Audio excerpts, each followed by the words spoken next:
I hope your phone falls in the toilet. Yeah, I really do. I think everybody ought to have that experience at one point in their life where they drop their phone in the toilet and they have to reach in and pick it up, fish it out, clean it off. Ugh. Yeah, I dropped my first cell phone in the toilet. I know how that goes. Anyway, hope you all enjoy the shirt. Just thought it was a pretty hilarious shirt picked up at, I don't know, Target or some place I shouldn't have been shopping in the first place. Anyhow, today wanted to talk about the unusual situation that we have on our hands with a reverse jihad attack on Muslims. Today, some Spanish man, decided it'd be a good idea to drive his van through a crowd of Muslims outside their mosque as they were holding some parade or get-together, or maybe they were praying. I don't know what they were doing. I don't know the details of the story. All I know is the gist of it, that this Spanish guy decided he'd had enough, and he wanted to take it out on Muslims. So this is probably the one and only time I'll address you, Muslims, in Europe and in the United States. So let me start off by saying that this man's actions I do not condone. No one is justified in initiating violence against anyone else. And this time, the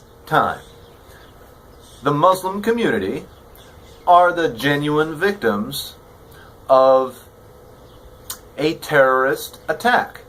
Not a jihadist attack, but a terrorist attack. Now, if you're a Muslim, I have no doubt you perfectly well understand the difference between terrorism and jihad.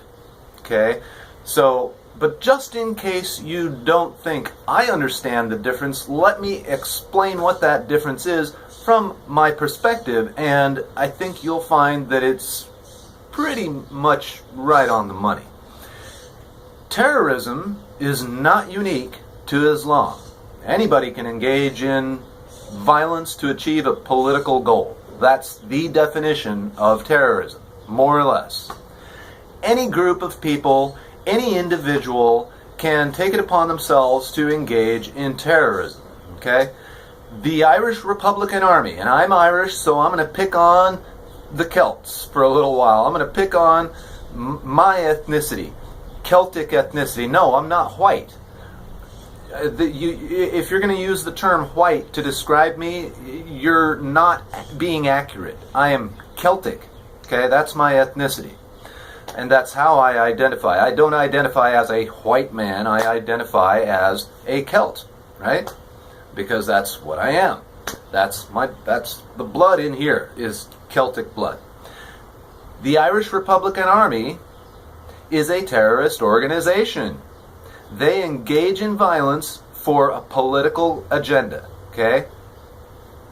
No one else on the planet can claim to own jihad except for you guys, Muslims. Now, there are 4 types of jihad, as we've covered in past videos.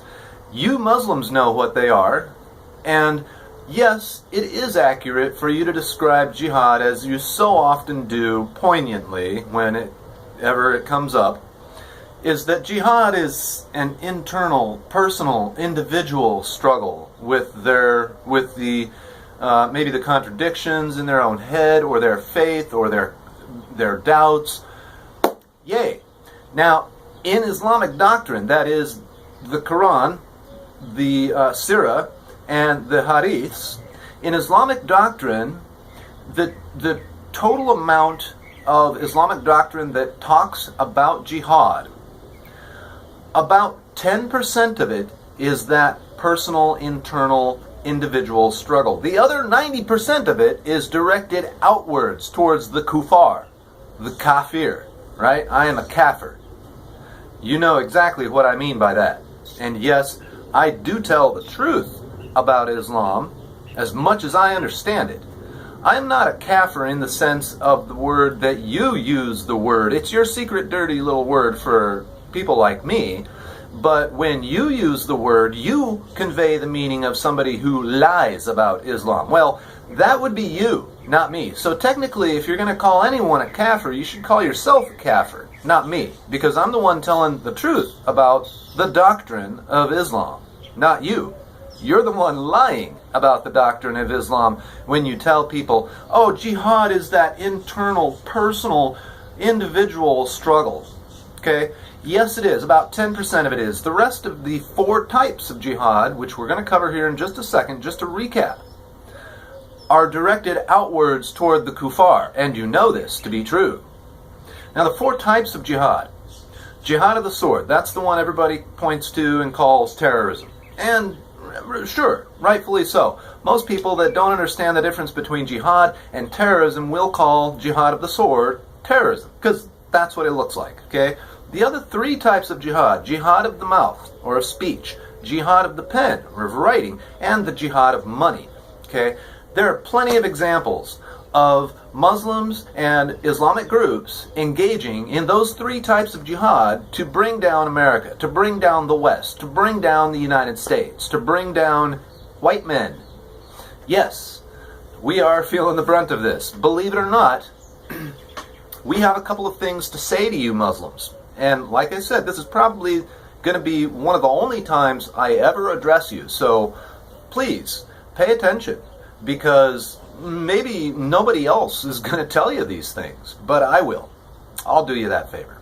I'll do you that solid. So, in response to this terrorist attack against you, shame on that guy. There's no justification for it whatsoever.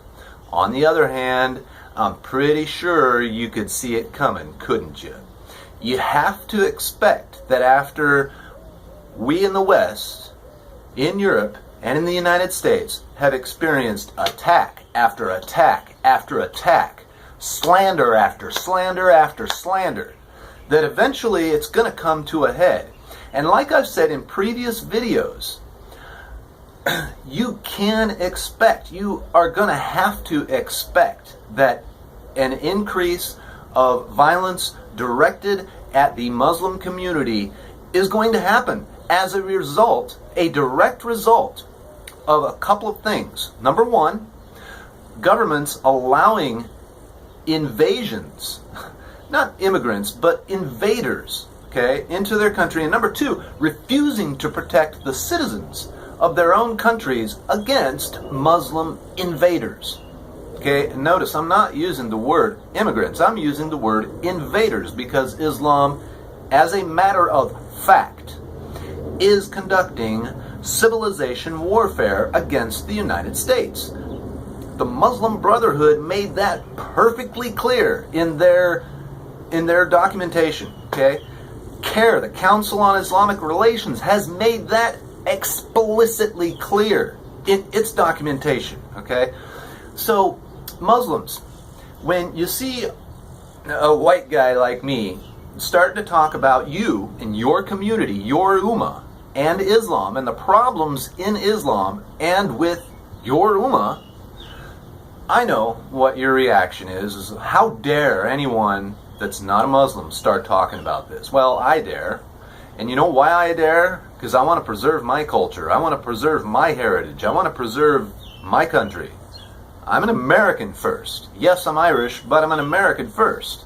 I might say I'm an Irish American, but hey, you're not an American first, and you know it. Well, we've got problems with that. You need to understand that. I know, you condemn this terrorist attack as you condemn every other attack, right? I didn't hear you. You condemn this terrorist attack as you condemn every other terrorist attack done by your ummah, right? I didn't hear you.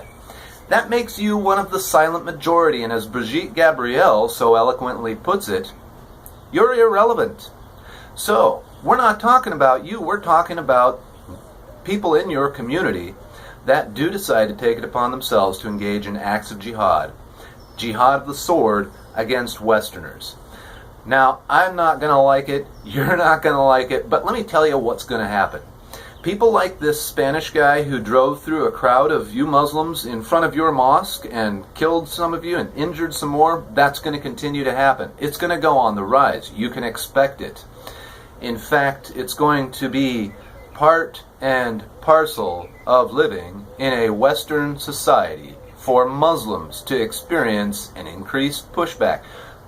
Part and parcel, people. Sound familiar? Yeah. Yeah, yes it does.